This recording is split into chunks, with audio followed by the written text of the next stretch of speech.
నిడదవోలు దాదాపు ఆంధ్ర తెలంగాణ కలిసే ఉంది. హైదరాబాద్ తరగతి విజయవాడ పెద్ద రౌడీయిజం. విజయవాడ తర్వాత అంతటి రౌడీయిజం ఏంటంటే నిడదవోలే. వారానికి ఒక మర్డర్ జరిగేదండి నిడదవోలులో. అలాంటి బీభత్సమైన ప్రాంతం నిడదవోలు ప్రాంతం. అట్లాంటి ప్రాంతంలో ప్రియులరా నేను పుట్టి పెరిగాను. నేను చదువుతున్నటువంటి అతి చిన్న వయసులోనే మర్డర్ కేసులో ఇరుక్కుపోయాను. చేసింది కాదు, పాటు కాదు, ఇరికించేశారు. వాళ్ళతో తిరిగాను గనక, వాళ్ళ వెనకాల బ్రతికాను గనక ఇరికించారు. మొదటి కేసు. రెండవ కేసు 88వ సంవత్సరం 5గురిని పట్టుకుని తీసుకెళ్ళి కేసులో పెట్టారు. మేము 5 కలిసి 88లో పరారైపోయాం.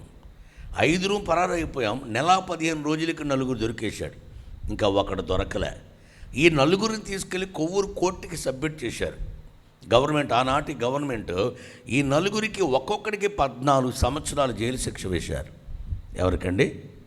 ఒక్కొక్కడికి 14 సంవత్సరాలు. నేను కొంచెం షార్ప్ రేట్నా, బేస్ ఎక్కువైంది.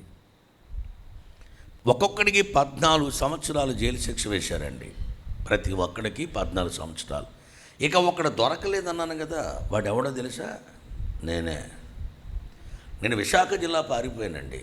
విశాఖపట్నం పారిపోయి విశాఖ జిల్లాలో రచ్చపల్లి, చింతపల్లి, శీలేరు, గూడెం, చోడవరం, అనకాపల్లి, పాడేరు, అరకులోయ ప్రాంతాల్లో తిరగటం ప్రారంభించాను. అప్పటికి నాది ఒకే ఒక జత బట్టలండి. ఒక జత బట్టలే 7 నెలలు తొడిగానయ్యి. ఆ బట్టలు కూడా పాచిపోయి చీకిపోయినాయి. గడ్డ మార్చిపోయింది, క్షౌరం విరిగిపోయింది. బీభత్సమైన దుర్వాసన. నా వాసన నేను తట్టుకోలేక ఏదైనా అటవీ ప్రాంతంలో ఒక చెరువు వస్తే చెరువులోకి దిగి బట్టలన్నీ విప్పి అట్లా అనుకుని గొట్టె మీద వేసి దిశమలతో నీటిలో మునిగి ఉండేవాడిని. పేకలోతు మునిగి. ఎవరైనా చూస్తే కొడతారేమోనని ఎవరైనా వచ్చినప్పుడు అలా మునిగి అలా ఉండేవాడిని దిశమలతో. ఆ వారాయి అనుకున్న తర్వాత బయటకు వచ్చి అట్లాంటి బట్టలు వేసుకుని వీధిలంటూ వెళ్ళిపోతుంటే మీలాంటి తల్లి చూచి భిక్షగాడు అనుకుని, బాబు రాత్రి మిగిలిపోయిన భోజనం ముందే తింటావని పెడితే అట్లాంటి భోజనాన్ని తిని దాదాపు 7 నెలలు బ్రతికాను నేను. అమ్మా అని ఎవరిని అడగలేదు, కానీ ఎవరు ఏది పెడితే తిన్నా, అడుక్కునే తిన్నా. 7 నెలల తర్వాత ప్రియులరా చాలా బీభత్సమైన కార్యాలు జరిగినాయి ఆ 7 నెలల్లో. 7 నెలల తర్వాత అనకాపల్లికి వచ్చాను. అనకాపల్లికి ఒక ట్రైన్ వస్తే ట్రైన్ ఎక్కి నిడదవోలు స్టేషన్లో దిగుదామనుకుని కొవ్వూరులో దిగేశాను. నిడదవోలుకు ముందేముంది? కొవ్వూరు ఉంటుంది. రాజమండ్రి వెంటనే గోదావరి దాటిన తర్వాత కొవ్వూరులో దిగేసి నిడదవోలు అనుకుని దిగి స్టేషన్లో బెంచ్ మీద కూర్చొని ఆలోచిస్తున్నాను. నేను ఎవరు పుట్టాను? బాగానే చదువుకున్నాను కదా, చదువు సంధ్యారాన్ని ముద్దోడినేమీ కాదుగా, బాగానే చదువుకున్నాను కదా, చిన్నప్పటి నుంచి అమ్మ నాన్న బాగా పెంచారు కదా నన్ను. ఇదేంటి నేను ఎందుకు ఈ విధంగా తయారైపోయాను? ఏం సమాధానం చెప్పాలి అమ్మకి? నేను నాన్నగారికి ఏం సమాధానం చెప్పాలి? ఏమైనా మా అమ్మని చూడాలనుకుని మా అమ్మకి నేను 15వ ఏట పుట్టాను. నేను అమ్మకు 14 సంవత్సరంలో పెళ్ళయింది. నేను పుట్టింది అమ్మకు వయసు అప్పుడు ఎంత అండి? 15 సంవత్సరాలు. నేనంటే మా అమ్మకు చాలా ఇష్టం అండి. ఆమెకు చాలా ఇష్టం. నాన్నగారిని అమ్మగారిని చూసి కొన్ని బట్టలు పట్టుకుని ఏ బొంబాయికో మెడ్రాస్కో పారిపోయి దూరంగా రాష్ట్రం మారిపోయి పేరు మార్చుకుని బ్రతికేద్దాం అని అక్కడి నుంచి బయలుదేరి కొవ్వూరు నుంచి మల్లవరం, చంద్రవరం, తారవరం, మారుకొండపాడు, బ్రాహ్మణగూడెం, నిడదవోలు అనే ప్రాంతానికి వచ్చాను. మధ్యలో ఒక ట్రాక్టర్ దొరికింది, ఖాళీ ట్రాక్టర్. అది వెనకాల నుంచి వెళ్ళి వెనకాల ఎక్కిన ట్రాక్టరు. నిడదవోలు అది పాటి మీద అనేవాళ్ళు, ఇప్పుడు అది గణేష్ చౌక్ అంటున్నారు. అక్కడ దిగా. మాది నిడదవోలు జ్యోతి కాలనీ అండి. నేను మెల్లగా ఆ పాటి మీద నుంచి ఆ జ్యోతి కాలనీ వైపు వెళుతూ అనుకున్నాను, ఇప్పుడు నేను ఇంటికి వెళ్తున్నాను కదా, మా అమ్మ తలుపు తెరిస్తే తలుపు కొడితే, ఎప్పుడు భోంచేసేవరా పెద్దబాబు, ఎలాగ ఉన్నవరా పెద్దోడా అని మా అమ్మ అడిగితే నేను మా అమ్మకి ఏం సమాధానం చెప్పాలి? మా నాన్నగారిని ఎలా ఊరడించాలి? ఏడుస్తారు కదా నేను చూసినప్పుడు. ఎలాగా అని అనుకుంటే నేను తలుపు కొట్టాను. 1 గంట అవుద్దేమో సమయం, అర్ధరాత్రి. తలుపు తెరిచి మా అమ్మ ఎప్పుడు భోంచేసేవరా పెద్దోడా, ఏంటి పరిస్థితి, ఇవేం అడగలేదండి. ఆమె తలుపు తెరిచి నన్ను చూసి నాతో మాట్లాడిన మొదటి మాట, నువ్వు ఇంకా బ్రతికే ఉన్నావా అంటే అర్థం ఏంటి? రేయ్, అనేకులు చనిపోతున్నానుగా, నీలాంటి వాడికి చావు రాదా? ఈ మాట అన్నది మా నాన్నగారు. అనేకులు రకరకాలుగా చనిపోతున్నారు కదరా, నీలాంటి వాడికి చావు రాదా? ఎందుకురా నువ్వు బ్రతికి అనవసరంగా నా బిడ్డల భవిష్యత్తు పాడు చేస్తున్నారు అన్నాడు. నాకు చెల్లి తమ్ముడండి, ఆయన బిడ్డలట, మరి నేనెవరిని? చాలా ఘోరంగా మాట్లాడానండి. మా చెల్లి తమ్ముడు అలా వరండాలకు వచ్చిన చూసి లోపలికి వెళ్ళిపోయారు. అర్ధరాత్రి 1 గంట సమయంలో తలుపేసేశారు. కన్నీరు కారుస్తూ ఏడుస్తూ ప్రక్కనే చిన్న పల్లెటూరు ఉంది. మా అమ్మ వాళ్ళ అక్క భర్త, అంటే మా పెదనాన్న, నాన్నగారు అన్నయ్య కాదు, అమ్మ వాళ్ళ అక్క భర్త. మా అమ్మకు 3వ సంవత్సరంలో ఉండగానే నాన్నగారు అమ్మగారు చనిపోయారు. మా అమ్మకి 2 అక్కలు 2 అన్నలు, అందరికంటే చిన్నది మా అమ్మ. అప్పటికే మా అమ్మ తాతయ్య చనిపోయేటప్పటికే పెద్దమ్మ గారికి పెళ్ళి అయిపోయింది. మేనత్త కుమారుని పెళ్లి చేశారు. ఈయన పెదనాన్నగారు. ఆయన పిల్లలు లేక నేను పుట్టిన వెంటనే నన్ను పెంచుకున్నారు. ఆ మమకారంతో వారు నన్ను ప్రేమిస్తారేమోనని. ఆయన బిఎస్ఎన్ఎల్ ఉద్యోగి, ఎస్డిఓటి. మా నాన్నగారు కూడా బిఎస్ఎన్ఎల్లో టెలికమ్యూనికేషన్లో ఉద్యోగి. అంచేత వారు ప్రేమిస్తారేమని చెప్పి అక్కడికి వెళ్ళాను. 7 కిలోమీటర్ల దూరం నడుచుకుని వెళితే సుమారు 4 అయిపోతూ ఉంది. ఆ తెల్లవారుజామున వెళ్ళి తలుపు కొడితే మా పెదనాన్నగారు వచ్చి తలుపు తెరిచి నన్ను చూసుకుని కౌగిలించుకుని ఆడవటం ప్రారంభించాడండి. మా పెద్దమ్మగారు అలాగే నిలబడిపోయి నిశ్చేష్టురాలిగా ఆమె కూడా బోర్ని ఏడుస్తూ ఉంది. నేను అనుకున్నాను, కన్న తల్లిదండ్రులకి లేని ప్రేమ వీళ్ళకుంది. పెంచిన మమకారం, పెంచిన ప్రేమతో ఎంతగా నన్ను ఆదరిస్తున్నారు కనుక ఎక్కడి నుంచో డబ్బులు పట్టుకుని కొన్ని బట్టలు కొనుక్కుని ముంబైకో మెడ్రాస్కో వెళ్ళిపోయి శుభ్రంగా బ్రతికేద్దాం అని ఆలోచిస్తూ ఉండగా 1-1.5 నిమిషం దాటిందేమో, ఇలా పట్టుకుని ఏడిచే మా పెదనాన్న నన్ను విడిచిపెట్టి లోపలికి వెళ్ళి ఒక 100 రూపాయలు తెచ్చి అప్పటికి చిరిగిపోయి నా జేబులో పెట్టి అన్నాడు, ఇంకెప్పుడు మా ఇంటికి రావద్దన్నాడు. దయచేసి నువ్వు ఎవరో మాకు తెలియదు. ఇప్పటికి నా ఇంటి పేరు మా పెదనాన్నగారిదే, దత్తపుత్రుడు వాళ్ళకి. మా పేరు కానీ, మా ఇంటి పేరు కానీ, మీ నాన్న పేరు కానీ, మా కుటుంబాల పేర్లు ఎక్కడ చెప్పొద్దురా. నువ్వు మాకు చేసే హెల్ప్ అదే. నువ్వు మాకు చేసే సహాయం ఏంటంటే ఎక్కడా మా పేర్లు చెప్పొద్దు. నీ అడ్రస్ ఏంటో, నువ్వు ఎవరి తాలూకో, నీ కులగోత్రం ఏంటో, నీ పరిస్థితులు ఏంటి ఎవరికి చెప్పక్కర్లే. నువ్వు చేసిందేం బాగలే. ఇంకెప్పుడు మా గుమ్మలోకి రాకని ఇక్కడ చేపెట్టి బయటికి నెట్టేశాడండి. కన్నీరు కారుస్తూ ఏడుస్తూ ఎర్నగూడెం అనే ప్రాంతానికి వచ్చాను. తెలుసు ఎర్నగూడెం? ఎర్నగూడెం అనే ప్రాంతం కొవ్వూరికి దగ్గరగా ఉంటుంది. మెయిన్ రోడ్ NH రోడ్ అది. అప్పట్లో సెలస్ లేవు. 89వ సంవత్సరం నేను చెప్పేది. ఇప్పుడు 88లో పరారైపోయాను. 89 వచ్చేసింది. 89వ సంవత్సరంలో ఒక టెలిఫోన్ బూత్లోకి వెళ్ళి, సెలస్ లేవుగా, టెలిఫోన్ బూత్లోకి వెళ్ళి 100 ఉంది కదా, ఫోన్ చేశాను. అప్పటికి డిఎస్పీగా పనిచేస్తున్నాడు మా అమ్మ వాళ్ళ పెద్దన్నయ్య వరంగల్లో. ఆయన ల్యాండ్లైన్ గుర్తుంది నెంబరు. ఫోన్ చేస్తే ఆయన ఫోన్ ఎత్తాడు. ఎవరు మీరు అన్నాడు. మామయ్య నేను శ్రీనివాసుని. మా మేనమామ నాలాగా ఉంటాడండి. నాలాగా ఉంటాడంటే ఆయన పోలికలు నేను పుట్టానట. మరి ఆయన పోలిక ఎవరిదో? ఏసైదేగా. మొత్తానికి అంచేత నేనంటే ఆయనకి చాలా ఇష్టం. శిరస్సు మొదలు చిరుపాద వరకు నా రంగు, ఇవే కళ్ళు, ఇదే ముక్కు, తప్పడ ముక్కు, ఇవన్నీ ఇలాగే ఉంటాయి ఆయనకి. అంచేత నేనంటే చాలా ఇష్టం ఆయనకి. నేను ఆయన ఫోన్ చేశాను. మామయ్య నేను శ్రీనివాసుని మాట్లాడుతున్నాను. దుర్మార్గుడినే, చెడిపోయినాడే, దుర్మార్గుడిని. ఇంకెప్పుడు రౌడీజంలోకి వెళ్ళను. చదువుకున్నాను కదా. నీ డిపార్ట్మెంట్లో ఏదైనా చిన్న ఉద్యోగం ఇప్పించు, నీ దగ్గరే బ్రతికేస్తాను. నేను అనాదిగా ఉన్నాను మావయ్య, అందరూ విడిచిపెట్టారు మావయ్య, ఎప్పటికైనా నేను కాబోయే అల్లుడిని కదా, దయచేసి అర్థం చేసుకో అని ఏడ్చి కన్నీరు కాచి మొరపెడితే ఆ తెల్లవారు 8:30-9 గంటల సమయంలో ఆయన నాతో మాట్లాడిన మొదటి మాట, రేయ్ నేనెవరో తెలిసే మాట్లాడుతున్నావా? నా స్టేటస్ ఏంటో, నా స్థాయి ఏంటో తెలిసే మాట్లాడుతున్నావా? మరొక్కసారి కనుక ఫోన్ చేస్తే నేనే డిపార్ట్మెంట్ పట్టించేస్తాను, జాగ్రత్త. నోర్మాయ్, ఎవడరా నువ్వు మావయ్య అంటావు? పెడే ఫోన్ పెడే, ఇంకెప్పుడు ఫోన్ చేయమాక, ఎలా పోరా అని చెప్పి తిట్టాడండి, భయంకరంగా తిట్టాడు. ఫోన్ పెట్టేశాడు. బూతులు. అక్కడి నుంచి చిన్న మేనమ్మ కటక్కని ప్రాంతంలో ఉన్నారండి. అమ్మ కొంచెం పెట్టిన అరవకుండా చూడండి ప్రియులరా. అప్పుడు కటక్కని ప్రాంతంలో ఉన్నాడు మా చిన్న మేనమ్మ. ఆయన అడ్రస్ నాకు తెలియదు. మరణమే తథ్యం అనుకున్నాను. ఇక వారి అడ్రస్ తెలియదు కదా. ఏకాకిగా ఉండి పనికిరాని పరిస్థితిలో ఉండి ఆ మెయిన్ రోడ్డు మీద నడుచుకుని వెళుతుంటే ఆ వచ్చే లారీని, బస్సుని చూసి అనుకునేవాడిని, ఆ లారీ కింద పడిపోయి చచ్చిపోదాం, ఆ బస్సు కింద పడిపోయి చనిపోదామని 2 సార్లు ప్రయత్నించారండి చనిపోవడానికి. ఎందుకో నా మరణం నాకు దూరం చేస్తూ వచ్చాడు యేసయ్య. ఆనాడు చచ్చిపోతే జోసఫ్ కిషోర్ అనేవాడు లేడండి. ప్రియులారా, అప్పటి నుంచి నాకు ఆశ, చనిపోవాలి, బ్రతకడానికి ఏమీ లేదు. ఇందాక రాసిన పాటలు అదేగా, కుమిలి కుమిలి ఏడ్చాను. నాకు నేనే గుద్దుకునేవాడిని అండి, నమ్మండి. నాకు నేనే గుద్దుకునేవాడిని, నాకు నేనే కొట్టుకునేవాడిని, నాకు నేనే మాట్లాడుకునేవాడిని. మానసిక రోగిని అయిపోయాను, మతి భ్రమించింది, ఏం చేయాలని అర్థం కాని సమస్య. ఎవరో లేరు, ఆకలి మంట, ఏమంటే బ్రతకడానికి అర్హత లేని వాడిని, ఎలా జీవించాలో తెలియదు. అలాంటి పరిస్థితిలో పగటి వేళ ఏ ఊళ్ళో ఉన్నా నా వైపు ఎవరు చూచేవాళ్ళు కాదు. రాత్రులు ఏ ఊళ్ళో ఉన్నా అడిగేవారు, మీ అమ్మ ఎవర్రా, మీ నాన్న ఎవర్రా? ఎందుకంటే ఊళ్ళో ఉంటూ ఊరుకోరిక భిక్షగాళ్ళని. అది నువ్వు ఇలాగుంటే తల ఉండి గడ్డ ఉండి అడావిడిగా ఉంటే ఎవడో దొంగోడు అనుకుని, ఎవరు నువ్వు దొంగోడువా, ఎవర్రాను అని అంటే వాళ్ళకి సమాధానం చెప్పలేక, ఎందుకు వీళ్ళకి సమాధానం చెప్పాలి, ఏమని చెప్పాలి, ఎవరినని చెప్పాలని ఏ ఊళ్ళో ఉంటే ఆ ఊళ్ళో మన క్రైస్తవ సమాధులు ఉంటాయి కదా, అట్లాంటి సమాధి దొడ్డులోనికి వెళ్ళిపోయి సమాధుల దొడ్డుల్లో సిమెంట్తో చేసిన సమాధుల మీద పండుకుంటూ ఉన్నాను. ఏ ఊళ్ళో ఉంటే ఆ ఊళ్ళో. కొవ్వూరు దగ్గర నుంచి పోలవరం వరకు దాదాపు రోడ్డు ఉంటుంది, గోదావరి గట్టు మీద రోడ్డు ఉంటుంది. రైట్ సైడ్ అంతా గోదావరి నీటి మట్టం, లెఫ్ట్లో గ్రామాలండి. తాళ్ళపూడి తర్వాత గూటాల అనే ఊరు ఉంటుంది, పట్టిసీమకు దగ్గరగా.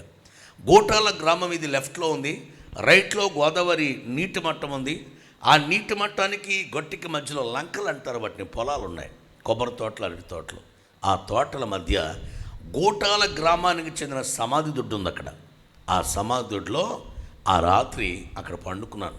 సిమెంటుతో చేసిన సమాధి మీద పడుకుంటే, గూటాల గ్రామంలో పెద్ద లూథరన్ చర్చ్ ఉంది, ఇప్పుడుకుంది, కొత్తది కట్టారు.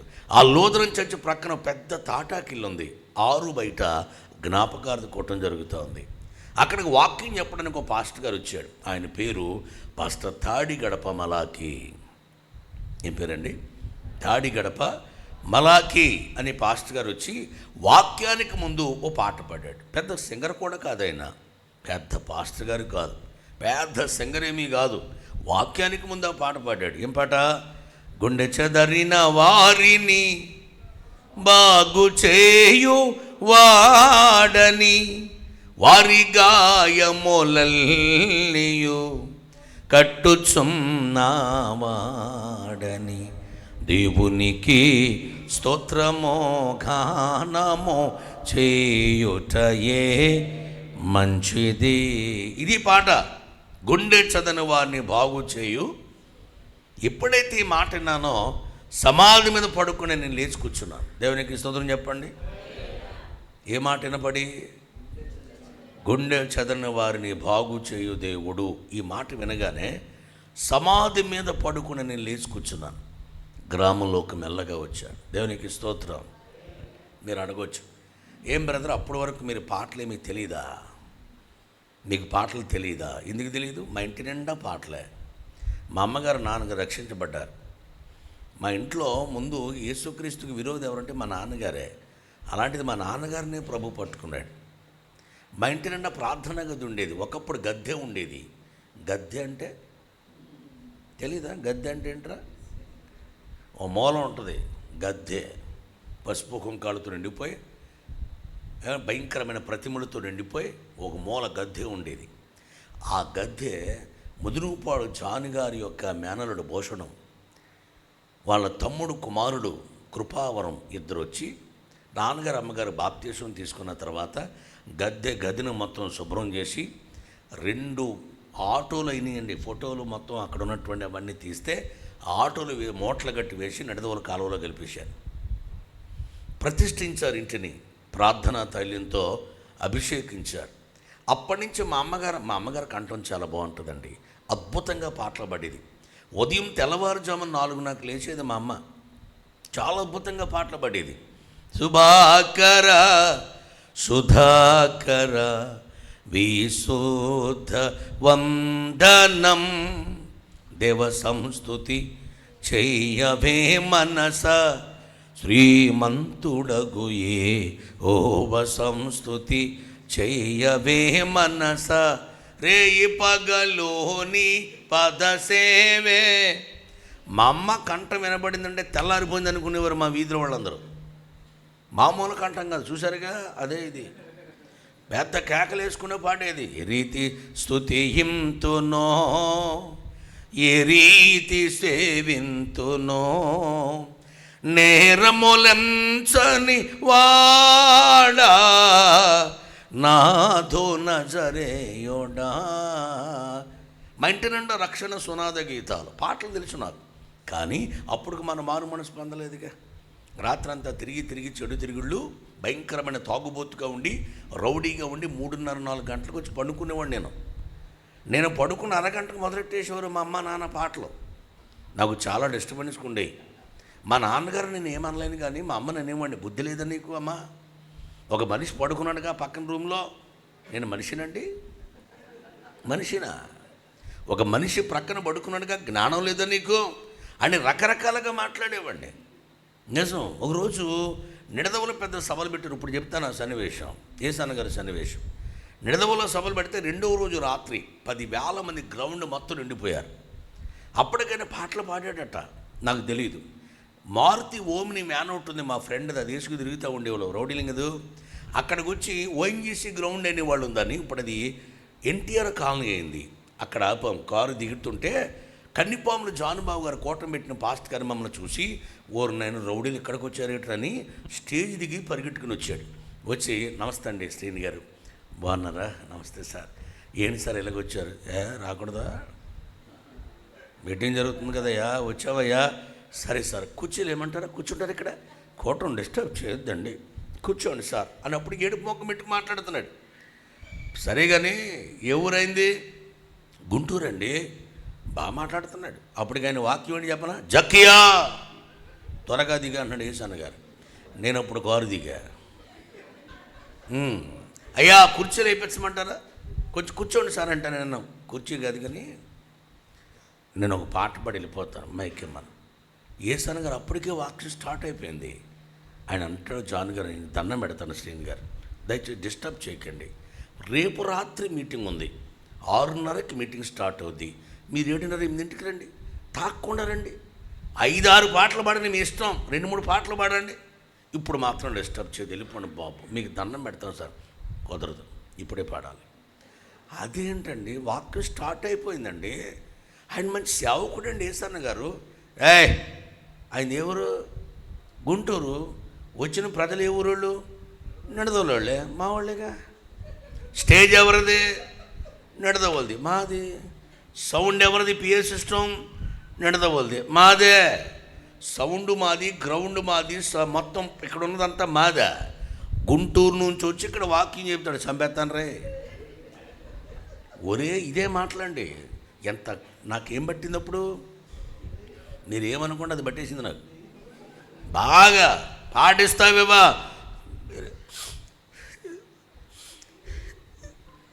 అని అడిగినా, పాటేవయ్యా, ఏం మాట్లాడుతున్నావు? నేను అడిగింది పాటేగా, ఎందుకు ఎడుస్తావు? ఎంత రౌడీలు అయితే మాత్రం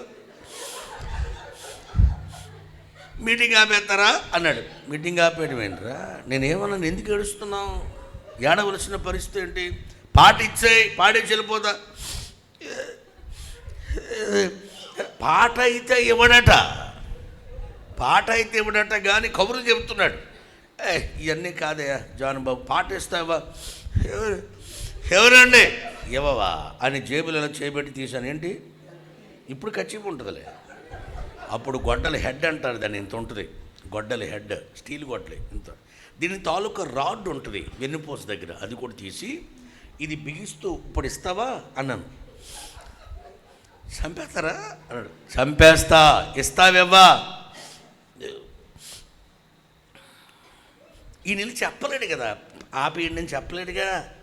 వద్దండి నా మాట అండి, మంచి పాస్టర్ గారండి, మంచోడా చెడ్డోడిది అని అడగలే, పాటి ఏమనండి ఇవ్వవా అని అన్ని గొడ్డలు మొత్తం టైట్ చేసి, స్టేజ్ మొత్తం మన చర్చ అంత ఉంది. అది స్టేజ్ ఎక్కుతుంటే ఈ పెద్ద మనిషి ఎంత ఉంటాడని, కనిపాము జానుబాబు గారు అనే వ్యక్తి ఎప్పుడు వెళ్ళాడో తెలియదు.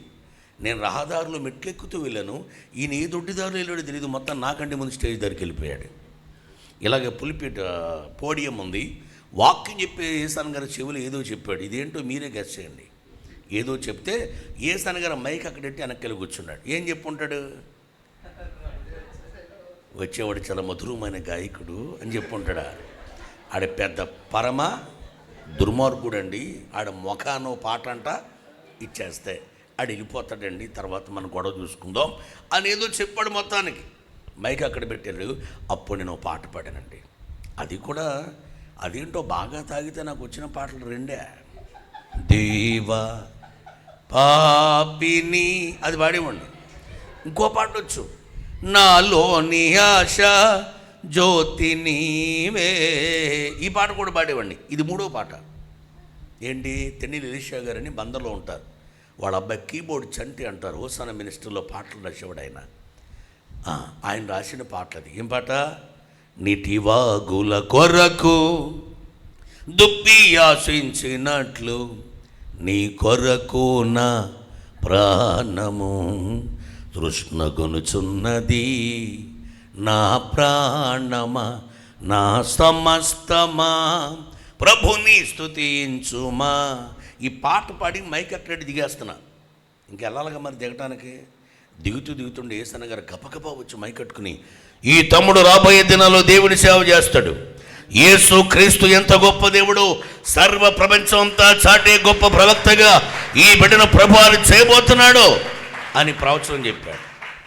దేవునికి స్తోత్రం. అది ప్రవచనం, ఆయన ప్రవక్త. నాకు తెలియదుగా, ఈ మసిమోకోడికి ఏం తెలుసు? చాలా కోపం వచ్చింది. నేను సేవ చేయడం ఏంట్రా అని వెనక్కి తిరిగారు.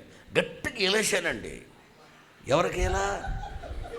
యేసన్న గారికి కాదు, నా రౌడీ మొక్క కింద ఉన్నారుగా దరిద్రులు, వాళ్ళ కూడా వచ్చారు. స్టేజ్ ఎక్కేసాం. ఇక డ్యాన్స్ చేశానండి. దగ్గరికి వెళితే యేసన్న గారు మైక్ ఇలా పట్టుకున్నాడు, వైర్ ఉంది, మైక్ పట్టుకున్నాడు. ఈ ఈ ఈ మెడలో సంచి ఉండేది. అప్పట్లో సంచి తీసేవాడు కదా అన్న. తెల్ల చొక్క హాఫ్ హ్యాండ్, తెల్ల ప్యాంట్, సంచి తీసేవాడు కదా. సంచి ఉంచుకునే ప్రసంగం చెప్పాడు. ఆ సంచి పట్టుకుని, రేయ్ ఏం మాట్లాడుతున్నావు? నేను సేవ చేస్తానా? అసలు నా స్టేటస్ ఏంటో తెలిసే మాట్లాడుతున్నావా నువ్వు? రౌడీలకి స్టేటస్ ఉంటుందా తమ్ముడా? దుర్మార్గులకి, రౌడీలకి, తాగుబోతులకి పొద్దున్నే తెల్ల చొక్కా వేసుకుని సాయంత్రం పందులు పక్కన పడుకునేవాళ్ళు. తాగేసి ఎక్కడ పడుకున్నామో తెలియక. అలాంటి బురద కొట్టు భయంకరమైన పాపంలో ఉన్నటువంటి నాకు ఒక సేవకుని పట్టుకుని నేనేంటో తెలుసా, నా స్టేటస్ ఏంటో తెలుసు అంటే ఆయన ఇలాగే చూస్తాడు నా వైపు. సంచి ఉందిగా, సంచి అలా పట్టుకుని లాగుతూ, ఈ సంచి వేసుకుని ఓరోరాయిలు అడుక్కునేవాడు నువ్వెక్కడా నేనెక్కడా, నేను సేవ చేస్తానా? బలిండోడులే, నువ్వు అడుక్కుంటున్నావు, నేను కూడా అడుక్కుంటాను ఎలా అని చెప్పి తిట్టుకుని ఇంటికి వెళ్ళిపోయాను. ఆ కార్యానికి యేసన్న గారు పెద్ద ఫీల్ అవ్వలే. ఎందుకంటే నాలంటి వాళ్ళని చాలామందిని అప్పటికే చూసేసి ఉంటాడు ఆయన. యేసన్న గారు ఫీల్ అవ్వలేదు కానండి, యేసన్న గారు నాన్నగారు ఫీల్ అయ్యారు. ఎవరు? పాస్టర్ గారు మేము ఫీల్ అవ్వం. మా నాన్న ఉంటాడు, మీరేమనంటే మా పక్షాన్ని యుద్ధం ఎవరు చేస్తారు? మాట్లాడరేటి? మాకు కోపాలు, మాకు కూడా చీమో రక్తమని ఉంటాయి. మాకు కోపం వచ్చినప్పుడు అలా బొగ్గులు ఉప్పుతాయి అంతే అంటూ ఉంటాం. మీరు అర్థమైపోవాలి మీకు. పాస్టర్ గారు కోపం వస్తే మేము వ్యక్తపరచం, లోపల ఉంచుకుని పైన ఏమంటాం అలాగా అన్నప్పుడు మీకు అర్థం అబ్బో అయ్యగారు కోపం వచ్చిందిరో. ఇది అర్థం కాదు చాలామందికి. యేసన్న గారు ఫీల్ అవ్వలే, వారు నాన్నగారు ఫీల్ అయ్యారే. బండోడా, నా కొడుకును పట్టుకుని అడుక్కునేవాడు అంటావేంటరా నువ్వని నన్ను అడుక్కునే వరకు తీసుకెళ్ళిపోయాడండి. ఊరకినే దేవుడు ఏ కార్యం చేయడండి. ఆయన చిత్తం లేనిది ఒక తల వెంట్రుక కూడా. ఎస్, నా జీవితం ఒక చిన్న ఉద్యోగిని కుమారుని, నేను ఒక ఆఫీసర్కి దత్తపుత్రుణ్ణి.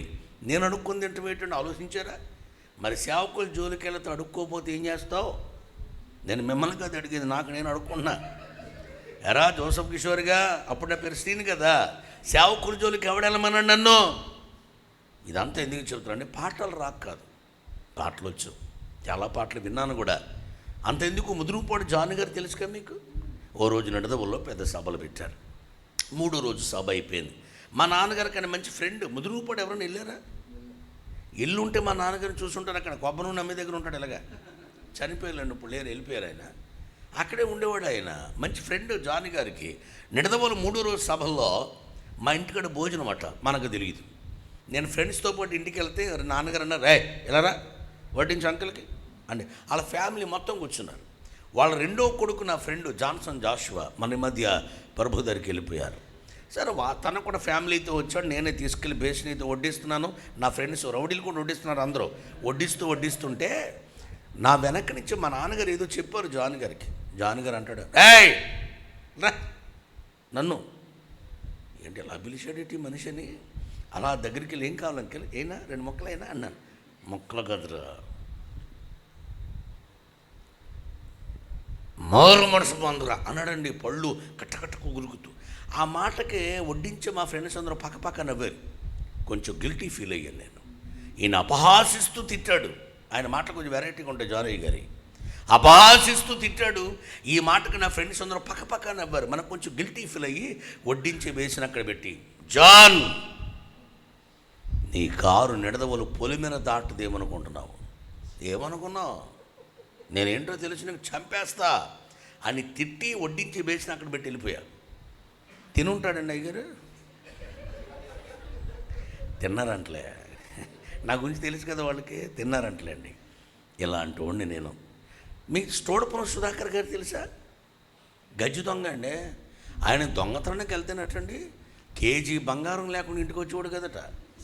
మరి అదేమి యాత్ర నాకు అర్థం కాలేదు. నిజం, దొంగతనానికి వెళ్తే 10 రోజుల్లో దొరికినా, 20 రోజుల్లో దొరికినా, నెల రోజుల్లో దొరికినా, 1 రోజులో దొరికినా కేజీ దొరికితే వచ్చేస్తాడట. ఆయనకి స్టోడపురంలో బంగారు పిచ్చుక అనే పేరుంది. బంగారు పిచ్చుక అనే పేరుంది. నాకు ఎన్ని ఎలా తెలుసు అంటే వాళ్ళతో కలిసి నేను సేవ చేశా. సుధాకర్ గారు చనిపోయేటంత వరకు మేము ఇద్దరం కలిసి ఒక సహవాసంలో సేవ చేసాం. చాలాసార్లు ప్రియులరా ఏసన్ గారు మేము చాలా చోట్ల కలిసి ఆయనతో వాక్యం పంచుకునే అవకాశం దేవుడు నాకు ఇచ్చాడు. ముదురుపాడు జాన్ గారు అయితే పాపం ప్రతి సభకు పిలిచేవాడు. గుంటూరుకి, ముదురుపాడుకి, ఆయా ప్రాంతాల పెద్ద దాని ఏమంటారు భద్రాచలానికి ఇప్పటికి వెళ్తున్నాను బైబిల్ మిషన్ సభలకు నేను. కాబట్టి నాకు తెలుసు అంతటి మహాగుణులైన సేవకుల్ని చాలా విమర్శించి నేను మాట్లాడాను. సుధాకర్ గారు వాక్యం చెప్తూ నడదవలు అన్నాడు, యేసు నీలాంటి దేవుడు జగన లేనేలేడు వినుటకైనను, లేనేలేడు వినుటకైనను. యేసులాంటి దేవుడు లేడు అన్నాడు ఆయన. నా మీద ఉన్న 39 దొంగతనాల కేసులు కొట్టి, ఆయన దొంగడు కదా, 39 దొంగతనాల కేసులు కొట్టేశాడయ్యా. యేసులాంటి దేవుడు సర్వ ప్రపంచంలో లేడు, నమ్మండి అని వాక్యం చెబుతున్నాడు. అప్పుడు మనం తయారయ్యాం. అక్కడికి వెళ్ళి కోట పెట్టిన కన్వీనర్ వచ్చాడు. ఏంటండి శ్రీని గారు ఆపమంటారు ఏంటాడు? ఆపమనకు ఏమనాలయ్యా? 39 దొంగతనాల కేసులు కొట్టేశాడా? అప్పటికి నా మీద ఒకే ఒక మర్డర్ కేసు ఉంది. 39 కొట్టినోడు ఇది ఒకటి లెక్క. ఎవరికే అది కొట్టించే. రాయ్ సుధాకర్, నీ దేవుని కనుక దమ్ముంటే, ఏముంటే ఏం పట్టి మాట్లాడుతున్నాను? మాట్లాడరే, ఏం బట్టి మాట్లాడుతున్నాను? మీరు అనుకున్నదే పట్టింది నాకు. పట్టి మీ దేవునికే కనుక దమ్ముంటే నా మీద ఉన్న ఒక్క మర్డర్ కేసు కొట్టించే. నా ఫోటో పోలీస్ స్టేషన్లో ఉంది, అది తీయించే. అప్పుడు యేసు ప్రభు దేవుడు అని చెప్పు, నమ్ముతాను. అప్పటి వరకు చెప్పొద్దని కూటమి ఆపేశానండి. కూటమి ఆపేశాను రాత్రి. ఎంత పరమ దుర్మార్గుడిని. అలాంటి దేవుడు ఎన్నుకోవటం సామాన్యమా? మీరు మంచోళ్ళు కనుక ఇక్కడ దాకా తీసుకొచ్చాడు. మనకు అర్హత ఎక్కడదండి మన బ్రతుక్కి? అయినా దేవుడు తన అర్హత చేత ఓర్చుకుని సహించి నా జీవితాన్ని మార్చుకున్నాడు. దేవునికి స్తోత్రం. కాబట్టి ఇదంతా చెప్పడానికి సమాధి మీద పడుకున్న నాకు పాట వినబడింది. నాకు పాటలు తెలుసు, చిన్నప్పటి నుంచి వింటున్నాను. కానీ ఆ రాత్రి ఆ పాట నన్ను ఆకర్షించి మెల్లగా గ్రామంలోకి వచ్చా. దేవునికి స్తోత్రం చెప్పండి. ఎక్కడి నుంచి లేచి వచ్చాను? సమాధిలో నుండా. అరే మీరు బలింటోరు రా ఉన్నారు మీరు. అయ్యో తప్పమ్మదే. అరే రే రే రే నేను వైజాగ్లో దేవుని వాక్యం చెప్పి వచ్చేసా. వైజాగ్లో 2018-17లో జ్ఞాపకం లేదు కానీ సరిగా వైజాగ్లో వాక్యం చెప్పి గురజార కళాక్షేత్రంలో వాక్యం చెప్పాను. అయిపోయింది.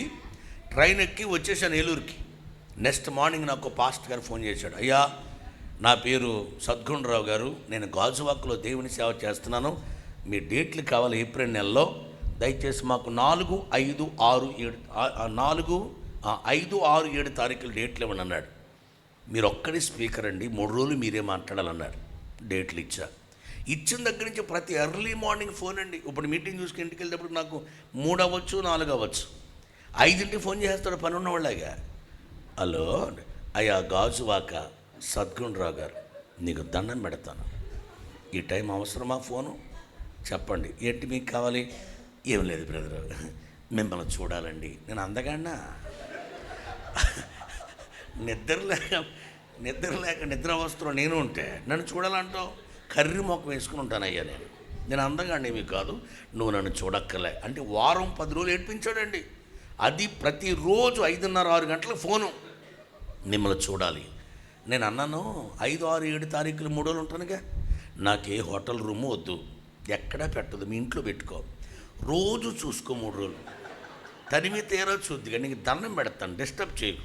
5వ తారీఖు సాయంత్రం 5 గంటలకల్లా నీ దగ్గర ఉంటా, రండి టయ్యనుకో. ఇవే లేవు, మిమ్మల్ని చూడాలనేవాడు.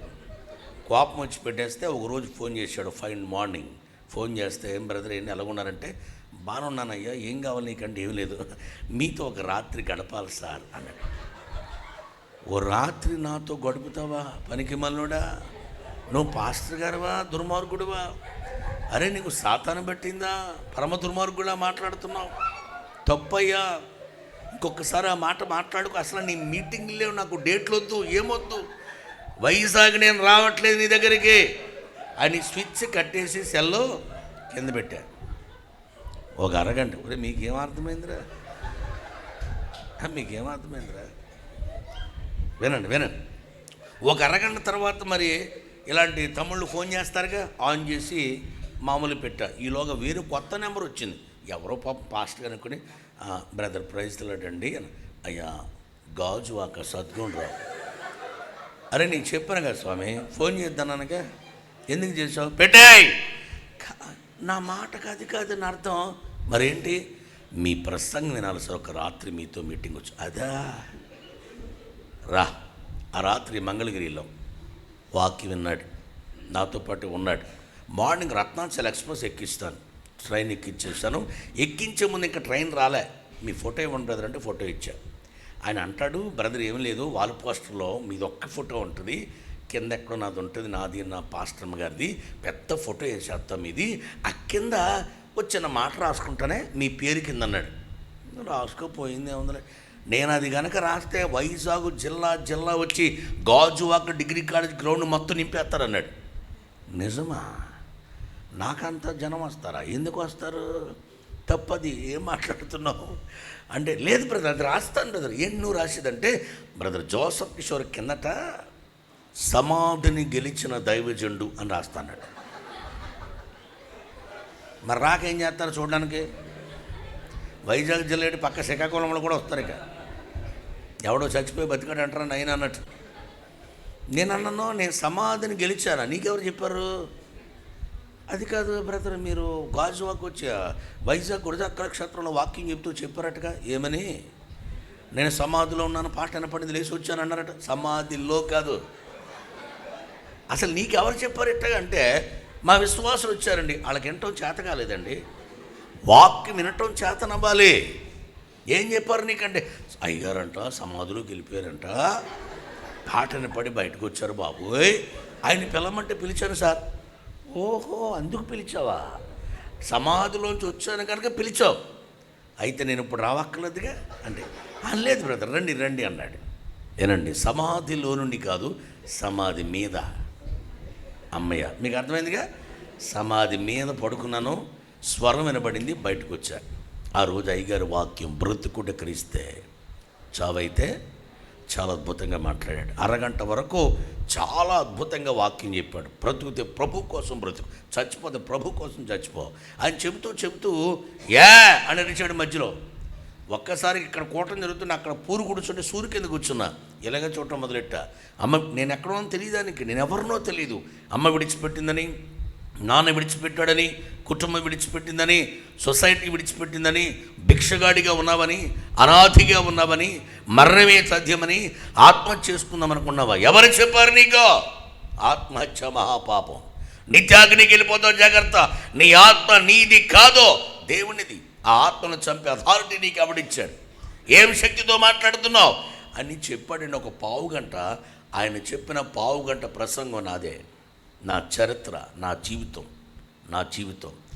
లాస్ట్లో అందరూ మోకరించారు ప్రార్థనను, కానీ నాకు తెలియకుండా మొదటిసారి నేను కూడా మోకాళ్ళ మీదకి వచ్చాను. దేవునికి స్తోత్రం.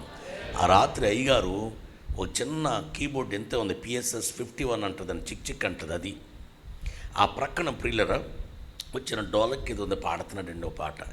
ఈ రీతి నీ రుణం తీర్చుకుందు నీ సువా, ఏ దిక్కులేని నన్ను దీవించి నావయ్యా, ఎంతో కృపను చూపి నన్ను దీవించినావయ్యా, ఈ రీతి నీ రుణం అని పాడుతూ పాపాల సంద్రమందున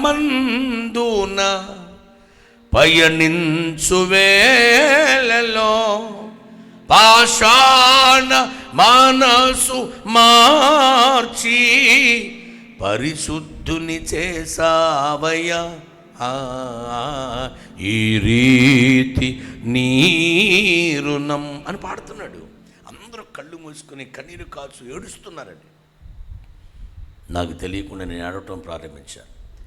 ఇక్కడ ఉన్న వాళ్ళందరికీ ప్రార్థన చేయటం తెలుసు, నాకేం తెలుసు అండి? ప్రార్థన తెలియదుగా. అరుపులు కేకలు అండి. అక్కడ పొలుబొబ్బలు అంటారు చూసారా, కేకలు పెట్టేస్తున్నాను, ఏడిచేస్తున్నాను. ఈలోగా ఎట్లా అండి, తమ్ముళ్ళు కొంతమంది ఎవడో కొత్త పెచ్చోడు వచ్చాడు మన ఊరని గబగబా పరిగెట్టుకొచ్చాడు.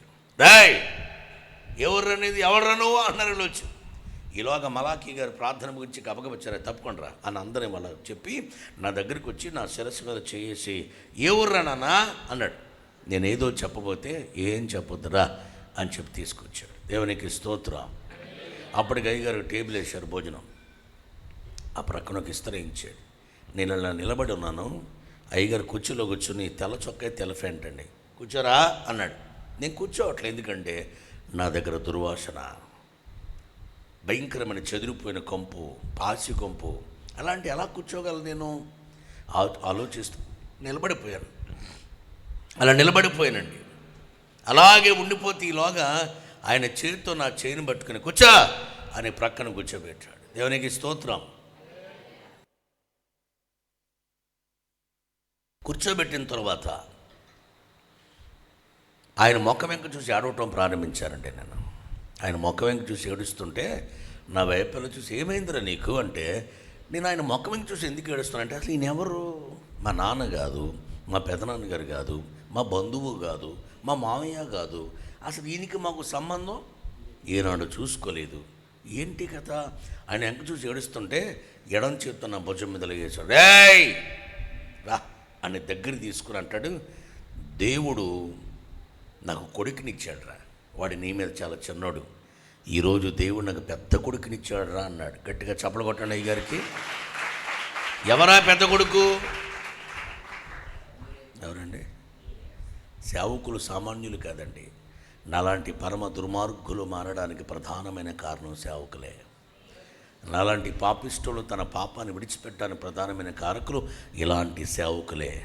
ప్రతిష్టత కలిగిన వారు, ప్రేమ కలిగిన వారు, ప్రేమ కలిగిన వారు. ఆ రోజు ఆయన చేర్చుకున్నాడు, పట్టెడు అన్నం పెట్టాడు. చెప్పి ముగిస్తాను నా సాక్ష్యం. ఆ రాత్రి ప్రియా స్కూటర్ అయింది. స్కూటర్ మీద వారింటికి తీసుకెళ్ళాడు. దుద్దుకూరు వారిది, గౌరీపట్నం ప్రక్కనే ఉంటుంది, క్వారీలు ఉంటాయి. దుద్దుకూరు ఊరు తీసుకెళ్ళాడు. చర్చి తాళం బండి ఆగ్గానే అమ్మగారు వచ్చింది బయటికి. ఎవడీడే అంది.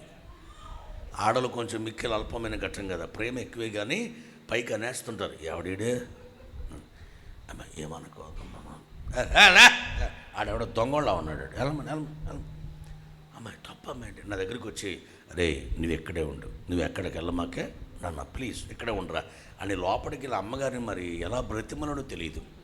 వస్తూ వస్తూ ఒక దాని ఏమంటారు చాప, ఒక బెడ్షీట్ తీసుకొచ్చి చర్చి తాళాలు తెచ్చి, పక్కనే చర్చి తాళాలు తీసారే, ఇక్కడ ఉండు నేను వస్తాను నాకు అని వెళ్ళి ఆయన కూడా మత మంచం తెచ్చుకుని ఇట్లాంటి చర్చిలో పడుకున్నాడు. ఆయన మడత మంచమే పడుకున్నాడు, నేను పక్కన పడుకున్నాను చాప మీద. ఎర్లీ మార్నింగ్ 5 గంటలు లేపేసి కటింగ్ చేసి ఇంటికి తీసుకెళ్ళాడు. షాపు తీరిగా ఆయన అంటాడు, ఇదే అని పాస్టర్ గారు ఎప్పుడు వచ్చారు, షాపుకు రండి అన్నాడు. కుదరదు ఇప్పుడే వేయాలి ఇడికి అన్నాడు. సరే పదండి అంటే ఎక్కడంటే ఊరు చివరికి వచ్చామన్నాడు. సామానం అంతా పట్టుకుని దుద్దుకూరు ఊరు చివరికి వచ్చాడు. దుద్దుకూరు ఊరు చివరి పెద్ద చెరువు ఉంది, మర్రి చెట్టు కింద కూర్చోబెట్టి కటింగ్ చేస్తున్నప్పుడు మా ఆత్మీయ తండ్రి మలాఖీ గారు చెప్పిన మాట ఏంటంటే, ఇక్కడే ఉండరా నేను టిఫిన్ చేస్తానని చెప్పి ఊళ్ళోకి వెళ్ళాడు. ఆయన టిఫిన్ తెచ్చే లోపు లైబా సోప్ అక్కడ పెట్టాడు, స్నానం చేసి అన్నాడు. వైట్ షర్ట్ అక్కడ ఇట్టాడు, ఈ బట్టలు వేసుకోమన్నాడు. నేను స్నానం చేసుకుని ఆయన అయ్యగారు బట్టలు తెల్ల చొక్కా తెల్ల ప్యాంట్ వేసుకుని కూర్చున్నాను. ఈ కటింగ్ వేసిన ఆయన అయ్యగారు రాగానే వెళ్ళిపోయాడు. 2 ఇడ్లీ పొట్లాలు తీసుకొచ్చాడు. ఈ 2 విప్పాం. ఆయన పొట్లు నేను పొట్లు తింటున్నాను. అప్పుడు అడిగాడు, రే చెప్పరా నీ కథ ఏంటి, నువ్వెవరు, నీది ఏ ఊరు చెప్పినానంటే నా కథ అంతా చెప్పేశానండి. ఎవరన్నా అయితే ఏమంటారు, జరిగింది జరిగిపోయిందిరా, నీకోసం పోలీసులు గాలిస్తున్నారా, నువ్వంత పరమ దుర్మార్గుడువా, తెలియక చేర్చుకున్నాను. రాత్రి మా ఆవిడ మాట వినాల్సిందిరా, నేను పాస్టర్ అమ్మగారు మాట వినకుండా లోన్ పెట్టుకున్నాను, ఇక్కడి నుంచి వెళ్ళిపోనా అయినా అనాలే. అలాగనలేదండి నా తండ్రి. దేవునికి స్తుతిని చెప్పండి.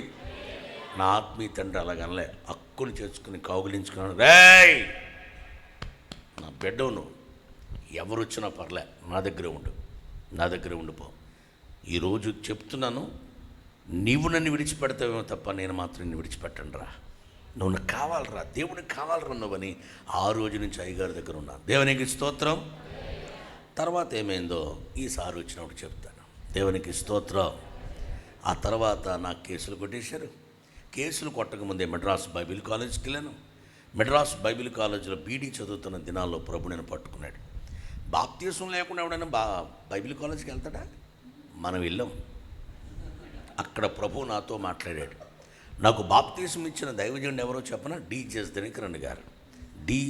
దినకరన్ గారు మెడ్రాస్. నాకు సేవకుడికి అభిషేకించిన దైవజనుడు ఎవరో చెప్పనా? డిజిఎస్ దినకరన్ గారే. ప్రభు పిలిచాడు. జోసఫ్ కిషోర్ అని నేను పెట్టుకోలే పేరు. ఓ రాత్రి మా ఆత్మీయ తండ్రి నేను పండుకుంటే ఆ రాత్రి ప్రభు నేను పిలుస్తున్నాడు, జోసఫ్ అని పిలుస్తున్నాడండి. చాలా కాలం తర్వాత చర్చిలో అయ్యగారు నేను పండుకుంటే దుద్దుకూరులో 2 సార్లు పిలిచి 3వ సారి నన్ను లేపి ఇక్కడి నుంచి ఆ స్తంభం దాకా నడిపించి అక్కడి నుంచి అదృశ్యుడైపోయారు. తెల్లటి అంగీ ఉంది, ముఖం కనపట్లే, రాగింటికలు. అయ్యగారిని లేపేసి, అయ్యగారండి మీరు నన్ను లేపారా? లేపలేదురా, తలుపులు లోపడేసామే, మరి ఎవరు వచ్చారు? నన్ను ఎవరో వచ్చి జోసఫ్ అని పిలిచారని అంటే అప్పుడు మా ఆత్మీయ తండ్రి ఒక్కసారిగా కళ్ళు తుడుచుకుని లేచారు. ఏమని మళ్ళీ చెప్పన్నాడు. మళ్ళీ చెప్పా, ఒరే సరదాగా చెప్పొద్దు, నేను సీరియస్గా చెప్పు, నేను ఎవరైనా ఎప్పుడైనా జోసఫ్ అని పిలిచారా? నా పేరు శ్రీనుగాడు, అవసరం ఎరా సీనిగా అని పిలిచేవారు తప్ప జోసఫ్ అని ఎవరు పిలుస్తారు? నా పేరు జోసఫ్ కాదు కదా అంటున్నాడు. ఒరే అయితే ఇక నీ పేరు శ్రీనివాస్ కాదు, జోసఫ్. దేవునికి స్తుతిని చెప్పండి. అప్పటి కిషోర్ లేదు, మరి ఓన్లీ జోసఫ్. మెడ్రాసులో ప్రభు నాతో మాట్లాడాక, ప్రభు నాకు దర్శనమిచ్చాక, వాక్యం యెషయా గ్రంథం 43:4 ద్వారా ప్రభు నన్ను పిలిచాక, నేను ప్రభుల ఆత్మవశుడు అయిన తర్వాత, నా పాపాలు ఒప్పుకున్న తర్వాత, నాకు బాప్తీసం ఇచ్చినటువంటి తండ్రి డిజిఎస్ దినకరన్ గారు జోసఫ్ అప్పటి వరకు ఉన్నటువంటి నేమ్ దాన్ని కిషోర్ అని తగిలిచ్చాడు. దేవునికి స్తోత్రం.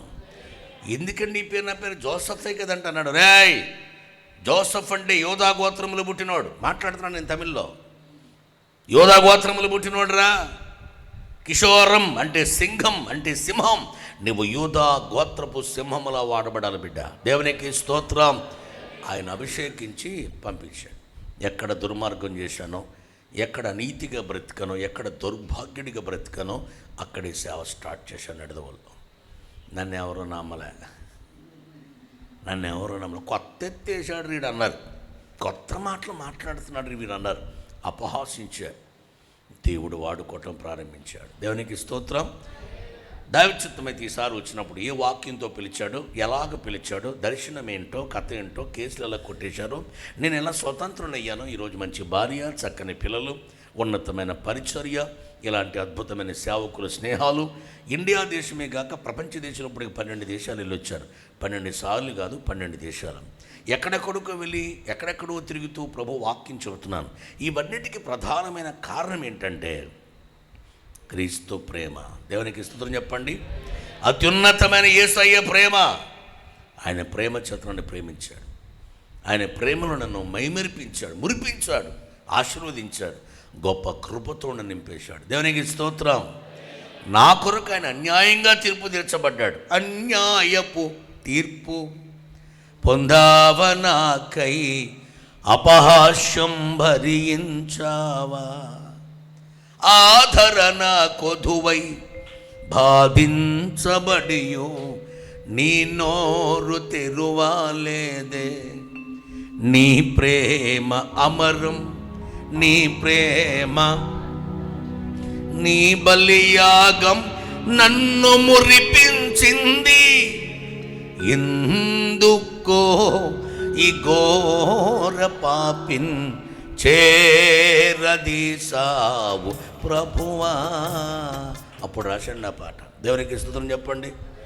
ఈరోజు దైవజనుడిగా చెబుతున్నాను, ప్రభువు ప్రేమిస్తే మనం విడిచిపెట్టలేం. ప్రభు మనల్ని ప్రేమించాడు కనుక ఈరోజు ఈ స్థలంలోకి వచ్చాం. అడిలో చెప్పండి. ప్రభు మనల్ని ఎన్నుకున్నాడు. ఎందరికో లేని భాగ్యాన్ని, సౌలభ్యాన్ని ప్రభు మనకు అనుగ్రహించాడు. ఈరోజు ఈ మంచి రక్షణ భాగ్యాన్ని ప్రభు ఇచ్చాడు. దీన్ని మనం కాపాడుకుందుముగాక. దీనిలో మనం స్థిర నివాసులయ్యుందుముగాక. దీనిలో శాశ్వతమైన కృప మనం పొందుదుముగాక. నిత్య రాజ్యానికి రెండవ రాకడలో క్రీస్తు ప్రభు ఈ లోకానికి వచ్చినప్పుడు ఆయన దగ్గరికి మనం చేరిపోదుముగాక. చాలా క్లుప్తంగా కొన్ని మాటలు చెబుతాను. చాలా క్లుప్తంగా కొన్ని మాటలు. నేను చాలా భారీ ఏదో పెద్ద ప్రసంగం చేద్దాం అనుకున్నాను, కానీ రెండు మాటలు చెప్పి ప్రయాణం చేస్తాను. మరి అలాంటి యేసయ్య మనకు దేవుడు అవ్వాలిగా.